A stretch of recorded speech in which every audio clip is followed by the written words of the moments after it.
Winston Churchill once said, "Democracy is the worst form of government except for all those other forms that have been tried from time to time." Churchill was onto something. While I'm sure the vast majority of people listening to this would support the idea of democracy in theory, how democracy is implemented can be very tricky. Change the rules and you can totally change the outcome of an election, even if voters vote exactly the same way. And this is especially true with geographical representation. Learn more about gerrymandering, its history, how it works, and measures to get rid of it on this episode of Everything Everywhere Daily.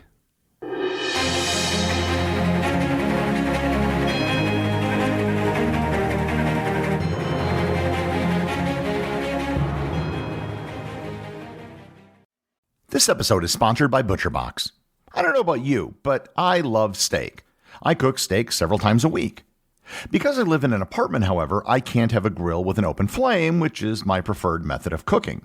So I usually cook steaks in a cast iron pan that was handed down by my father. A pan, which I recently found out, is between 80 to 90 years old. Needless to say, it is a well-seasoned cast iron pan. If you like steak, you're in luck, because ButcherBox has a great offer for Everything Everywhere Daily listeners. You can get free steaks in every order for a year if you sign up today. And I'm talking grass-fed, grass-finished New York strip, filet mignons, or ribeyes, some of the very best cuts of steak in every single order for a full year. If you're interested in getting free New York strips, filet mignons, or ribeyes for free in every order for a year, plus $20 off your first order, sign up at butcherbox.com/daily and use code DAILY.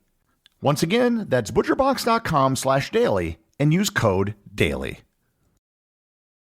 This episode is sponsored by Factor. I don't know about you, but I enjoy cooking my own meals. However, sometimes you don't have the time to do that. Work and life can get in the way and you just want something fast to eat. Fast food is probably not the best option in such situations. What you want is something fast, good, and good for you. And that is where Factor comes in.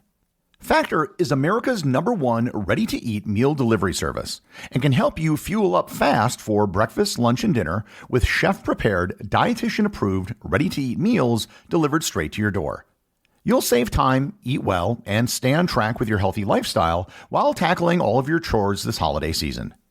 Choose from 35 weekly flavor-packed, fresh, never-frozen meals that support a healthy lifestyle and meet your meal preferences, all delivered right to your door and ready to eat in just 2 minutes. Head to factormeals.com/EED50 and use code EED50 to get 50% off. That's code EED50 at factormeals.com/EED50 to get 50% off. Unless you happen to have a very small group of people, direct democracy where everyone can vote on everything is very difficult and hard to manage. To solve this problem, representative democracy was created. Instead of everyone voting on everything, you vote for people who then vote on your behalf. In most places, representatives are elected on the basis of geography. People who live in one place vote for one representative, and people from another place vote for another.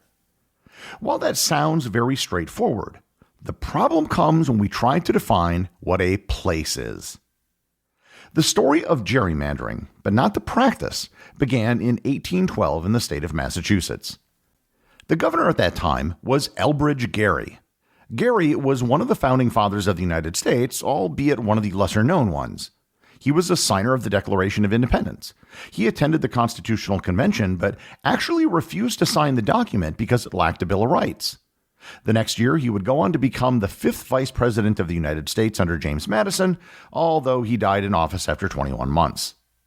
Gerry was a staunch anti-federalist and a member of the Democratic Republican Party.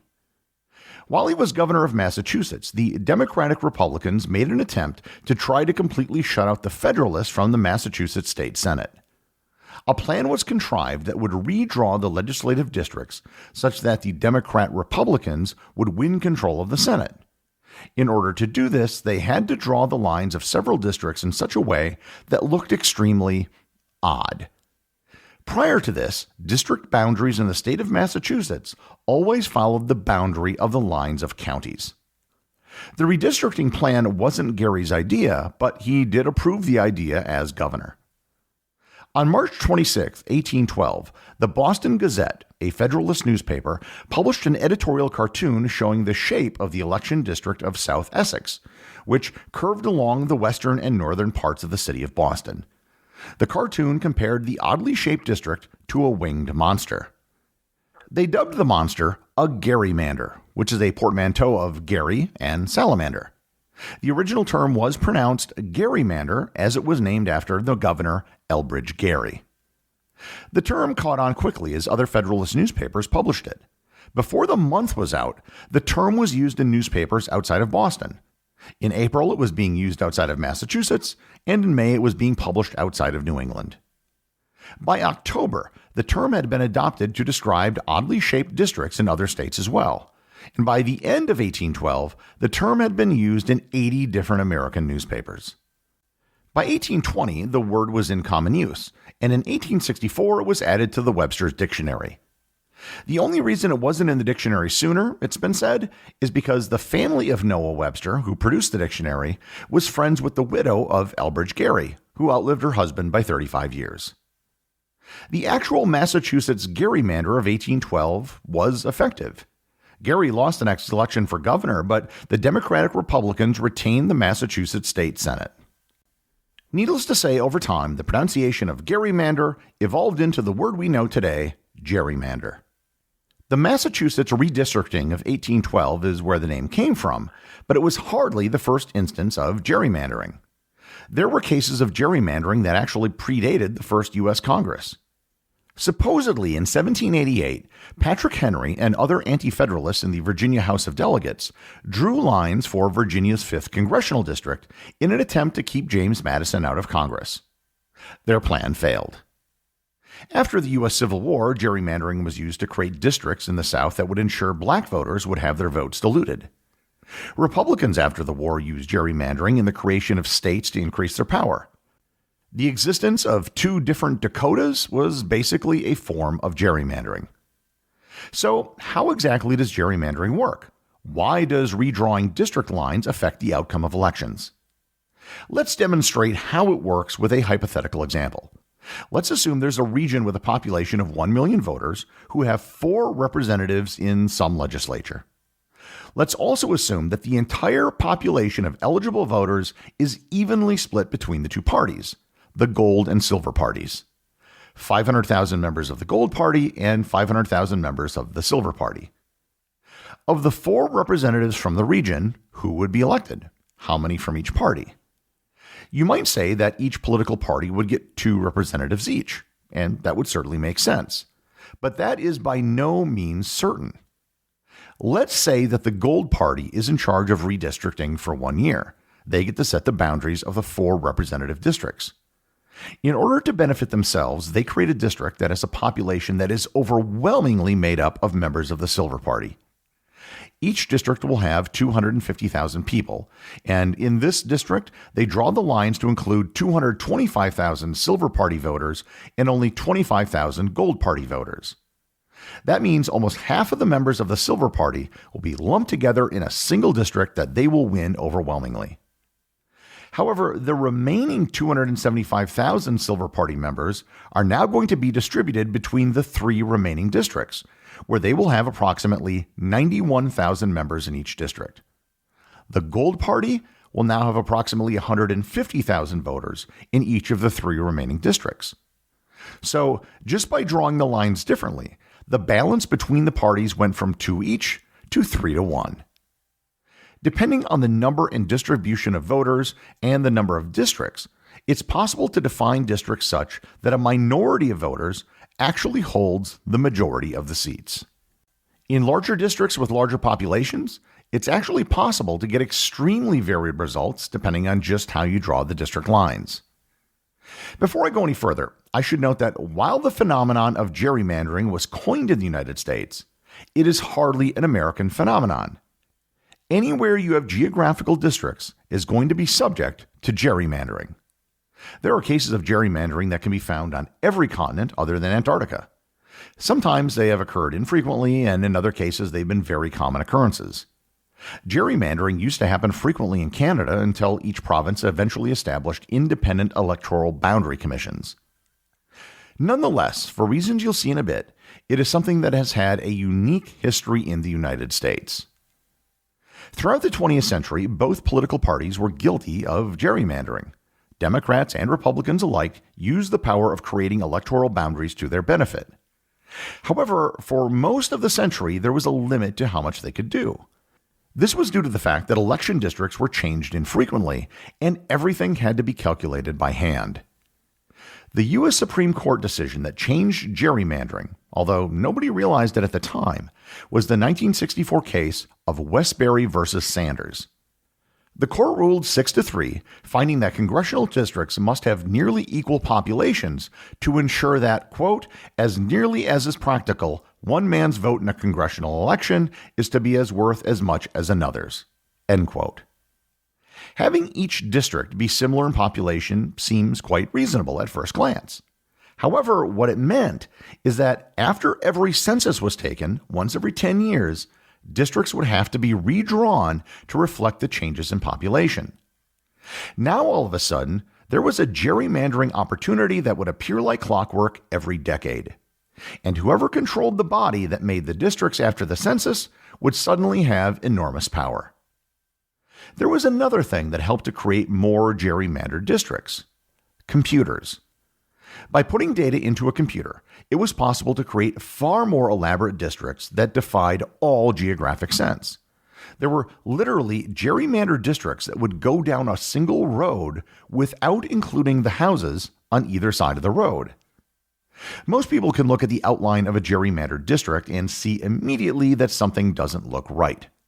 Humans do not group together in such odd shapes. Moreover, the idea of gerrymandering strikes most people as unfair, as it's the elected officials choosing their voters, not the voters choosing their elected officials. This has been brought to the attention of the U.S. Supreme Court on several occasions. As early as 1946, the case of Colgrove versus Green came before the court by 3 Illinois voters who claimed that the districts at the time, quote, lacked compactness of territory and approximate equality of population. The court upheld the lower court's decision to dismiss the case because there was nothing in the Constitution about compactness of districts. For the most part, the courts have declared that the electoral boundaries are political and legislative decisions and not under the purview of the courts. So, assuming you don't want to have gerrymandered districts, how do you get rid of them? One option that's been tried is bipartisan electoral boundary commissions. And these tend not to work because there is an incentive for each party to create districts that are just safe for incumbents. And this is a big reason why the rate of incumbency is so high in the U.S. House of Representatives. Another solution is to have an independent commission create the boundaries. Iowa has actually done this. The Iowa Commission is tasked with creating congressional districts that have balanced populations, are reasonably compact, and that follow the boundaries of existing counties. The idea of compact districts is an appealing one because it eliminates the lengthy, strung-out monstrosities that were responsible for the name gerrymander to begin with. However, there is a problem. Actually, a really big problem. It turns out you don't need to create ridiculous-looking districts to gerrymander effectively.